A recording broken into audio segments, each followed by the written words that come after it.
I don't care how much money you throw at CGI, how many digital artists you hire, or how realistic your computer-generated explosions look. Deep down, audiences know when they're being sold a line. 3, 2, 1. You can't imagine how physically punishing it was for Tom to be on the wing. Here's my controversial opinion. You can't fool an audience anymore. They can feel it in their bones when a stunt isn't real, when an actor isn't actually in danger. But one man has been fighting this trend for nearly 3 decades, doing things so insane that insurance companies literally refuse to cover him. But first, let's start where it all began, and why even the simple first film was already revolutionary. Mission Impossible hit theaters in 1996, and right from that CIA Langley infiltration scene, it established something crucial. Practical effects create genuine tension in ways digital effects simply can't. That's why when you watch Tom Cruise suspended horizontally inches above that pressure-sensitive floor, your body sort of responds to the reality of the situation. That single bead of sweat threatening to drop isn't computer-generated. It's real sweat from a real person facing very real danger. So your brain starts doing something interesting. It processes this differently than any digital recreation could achieve. In my opinion, Brian De Palma understood that audiences are essentially lie detectors. Think about it. We've evolved over millions of years to recognize authentic human movement, genuine physics, and most importantly, real consequences. So when something looks almost real but isn't quite right, our subconscious flat out rejects it. And sure, the film's train sequence finale might look dated by today's standards,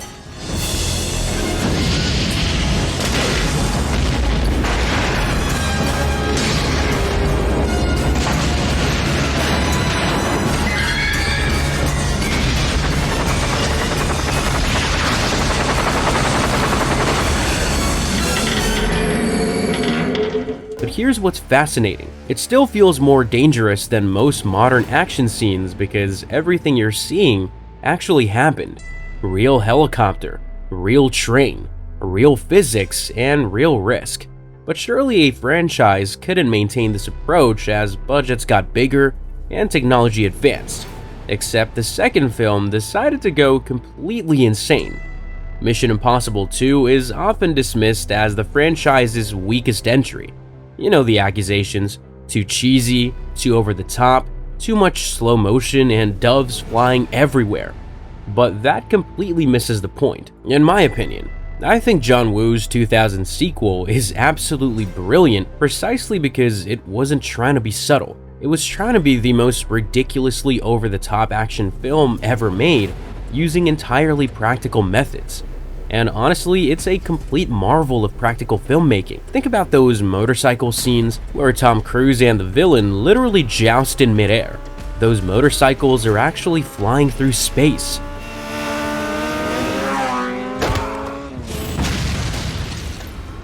Or when Cruise free climbs that cliff face in Utah, that's actually Tom Cruise on an actual cliff face.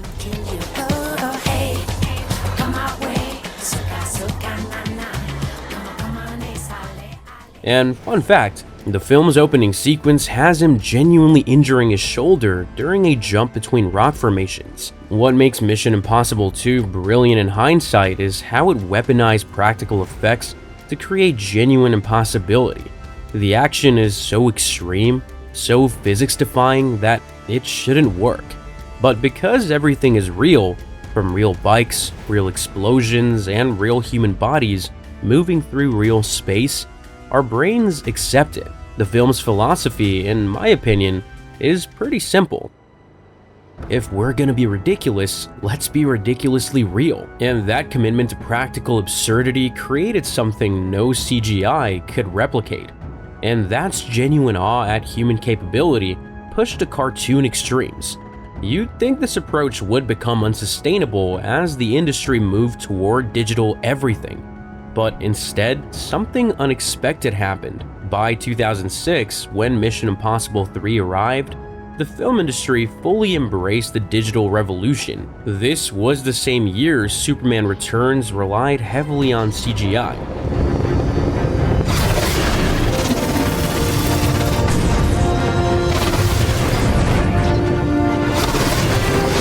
And when practical effects were increasingly seen as expensive, dangerous relics of the past. Now, J.J. Abrams' entries seem to acknowledge this shift. The film was grittier, more character-focused, and way more restrained in its action sequences. Philip Seymour Hoffman's terrifying villain carried the film through psychological tension rather than spectacular stunts. But here's where things get interesting. While every other action franchise was racing towards digital solutions, Tom Cruise was quietly plotting the opposite direction. He was going to prove it was the wrong path entirely. The question was, could practical filmmaking work on a massive scale, and could real stunts compete with unlimited digital possibilities? Ghost Protocol arrived in 2011 and immediately established new rules for blockbuster filmmaking. The most visually striking scene that comes to mind is the Burj Khalifa sequence, and let me just say, it changed everything.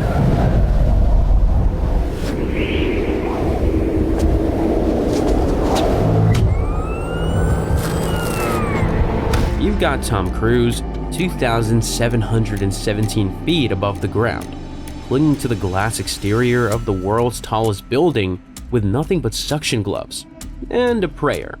And he had good reason to be praying too. He was genuinely risking his life on the side of an actual skyscraper, and audiences could feel the difference in their bones. This is also where the neuroscience becomes crucial. When you watch Cruise scaling that tower, your brain isn't processing a visual effect. It's processing genuine human achievement. The vertigo you feel, the tension in your muscles, the involuntary grip on your armrest. These are all responses to authentic danger that no amount of digital trickery can possibly ever trigger. Brad Bird, coming from animation, understood something paradoxical. The more real your foundation, the more impossible things you can build on top of it. So every impossible gadget in the film works because the human performances are grounded in genuine physical reality. But surely, you might say, there was a limit to how far this philosophy could be pushed. Surely at some point, practical effects would hit a wall that only digital could break through. Well, Tom Cruise looked at that wall and decided to hang off an airplane instead. But before we get to that death-defying madness, let me tell you about something that's been the bane of my existence ever since I got on YouTube. You know what's not practical? Spending 3 days editing an amazing action sequence only to get a copyright claim because the music you thought was safe wasn't. That's where Allegius Music comes into play. It single-handedly solved my biggest filmmaking headache. Instead of playing copyright roulette every time I upload, I just pay for a subscription, and everything I create while I'm subscribed is covered forever. And here's the coolest part. They automatically whitelist your entire channel in YouTube's Content ID system. So you become basically invisible to copyright strikes. It's like having Tom Cruise level confidence that your stunts won't kill you, except for YouTube creators. You can use my code, that's Vantage10, for 10% off the Pro plan, because the only impossible mission should be the one happening on screen, not the one happening in your copyright inbox. Links below, and thank me later. Now back to Tom Cruise literally defying death at 30,000 feet. The opening sequence of Rogue Nation is Tom Cruise literally hanging off the side of a military transport plane at 5,000 feet.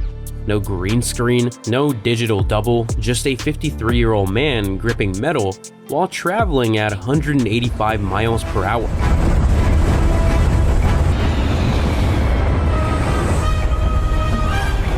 Here's why I think this was less of a stunt and more of a philosophical statement. In an era when actors routinely perform against tennis balls that become dragons in post-production, Cruise was out here proving that genuine human achievement will always, and I mean always, be more compelling than digital approximation. And the underwater sequence took this even further.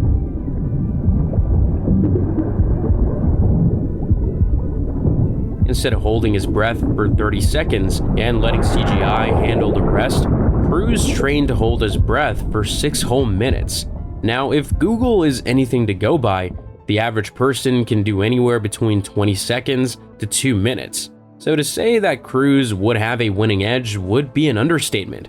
The camera captured genuine human limitations being pushed to extraordinary extremes. But what makes these sequences so damn effective isn't just their impressiveness, it's their honesty. As always, when Cruise's character struggles underwater, best believe we're watching Tom Cruise actually struggle underwater. There is no performance layer between the actor and the danger, which creates an intimacy that digital effects can't replicate. But even the most committed practical filmmaker has limits. Or do they? Mission Impossible Fallout represents the logical extreme of practical filmmaking philosophy. Every major sequence prioritizes authentic human performance over digital shortcuts, and the results redefine what blockbuster action could achieve. Remember the scene where Tom Cruise and Henry Cavill are trapped in that tiny bathroom, throwing each other through mirrors and sinks in what might be the most brutal hand-to-hand combat ever filmed? Guess what? Every punch you see is real. Cavill's fists aren't digitally enhanced, they're just attached to a man who spent months training to look like he could genuinely destroy someone. When objects break, they actually break. When bodies hit walls, they actually hit walls. And then the helicopter chase finale pushed this approach to its absolute limit. Cruise even learned to fly helicopters specifically for these sequences. And I'm not talking about movie helicopter flying, but actual helicopter piloting that could kill you if you make a single mistake. During filmmaking, he performed over 2,000 helicopter maneuvers through those super narrow mountain valleys. And the more you think about it, the more remarkable it becomes. You've got a 56-year-old man who became genuinely proficient at one of the most dangerous forms of transportation on Earth just to avoid using a digital double for a few minutes of screen time. Insane? Maybe, but we're all here for it. And you might think this level of commitment couldn't be sustainable. But then, Dead Reckoning arrived and proved that Tom Cruise had completely lost his mind, in the best possible way. Dead Reckoning Part 1 opens with Tom Cruise riding a motorcycle off a Norwegian cliff at 60 miles per hour. He built an actual ramp on an actual cliff, performed the stunt himself, and free fell for several seconds before eventually deploying his parachute. This sequence encapsulates everything the Mission Impossible franchise stands for: the absolute rejection of digital shortcuts in favor of authentic human achievement. But it's not all about the big stunts. These films commit to practical filmmaking in their smallest details. The train sequence required building an actual locomotive and crashing it down an actual mountain. And the masks that have been a franchise staple since the beginning, still created with practical makeup effects. Even the locations are chosen for their authentic atmosphere rather than their green screen potential. What's fascinating is how this commitment extends to the storytelling itself. While other franchises get lost in multiverse nonsense and CGI spectacle, Mission Impossible maintains old-school narrative discipline. You know, stuff like clear objectives, escalating stakes, and my personal favorite, character-driven action. Now, The Final Reckoning promises to be Tom Cruise's farewell to impossible stunts, but as I'm about to explain, the question isn't whether he can top himself one more time. To me, The Final Reckoning feels like a capstone to 3 decades of practical filmmaking evangelism. Every sequence seems designed to showcase a different aspect of what authentic action cinema can achieve. Submarine sequences with real submersibles, chase scenes with real cars at real speeds, even emotional beats grounded in practical performance rather than digital manipulation. But the final punch is the sense that we're watching the end of an era. Cruise is 62 years old.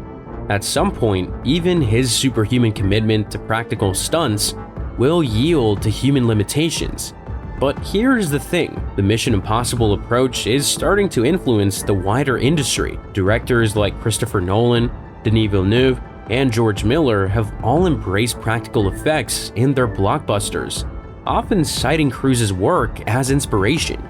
Then you've got Top Gun: Maverick, which pretty much proved that audiences are still hungry for authentic filmmaking, and I think it goes without saying that this was the main reason it's been one of the biggest hits of 2022. How even Marvel has started incorporating more practical elements into their productions. Tom Cruise's Mission Impossible franchise has become something unprecedented, a blockbuster series that gets better as it gets older, more committed to authenticity as the industry moves towards artificiality. It's cinema's greatest argument for why authentic filmmaking matters. It's proof that audiences will always respond to genuine human achievement over digital approximation. When we watch Tom Cruise hang from a helicopter or motorcycle off of a cliff, we're watching proof that some things can't be digitized, can't be automated, and can't be replaced by computers. As we potentially say goodbye to Ethan Hunt, the question now becomes, who will take up this mission next? Now for your mission, should you choose to accept it. Tell me which Mission Impossible stunt convinced you that practical effects will always beat CGI, and please ring that notification bell and subscribe if you think Tom Cruise is genuinely insane, in the best way of course. I'll see you next time.